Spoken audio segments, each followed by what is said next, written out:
Ọ bụ nnọọ ngosipụta omenala na njirimara obodo Ajalli dị na kansụl ime obodo Orumba North dịka ha merubere emume ụbọchị Ajalli akpọrọ 2023 Ajalli Day.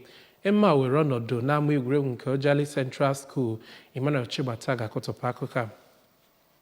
Mmemme bidoro site na mgbakọ ụmụafọ ya bụ obodo bụ ndị nọ n'imerube ya bụ mmemme.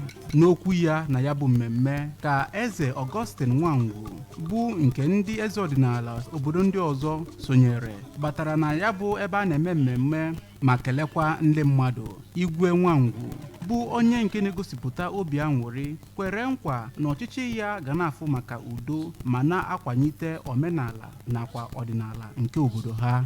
Onye bụ President General nke Ajalli Welfare Union bụ Maazị Tony Obiefuna kelere Chineke maka ya bụ ọnọdụ ma kpọọ oku ka ejikọ aka ọnụ wee fụ na ebumnobi ya bụ obodo bụ nke pụtara ihe.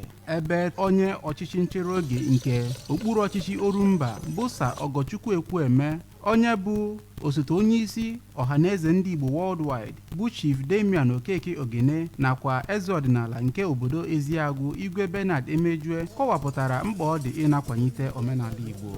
N'okwu ya ka onye isi ụmụada Ajalli bụ Dikones Ihuọma Okoli nakwa onye isi sọbkọmitii n'ihe gbasara ya bụ mmemme bụ Architect Chika Eni gosipụtara obi aṅụrị ha ma kọwaa na ihe ejiri marụ Ajalli anachietego. Onye bụ onye isi Ajalli Day 2023 Planning Committee Engineer Obi Okereke kpụrụ okwu ma tụpụtakwa aro n'ụzọ Ajalli ga-esi wee na-emepe na-aga n'ihu. Anọ na ya bụ mmemme wee nye ọtụtụ onyinye nkwanye ùgwù nyegara ndị nyere aka n'ịfụ na ya bụ obodo na-aga nke ọma.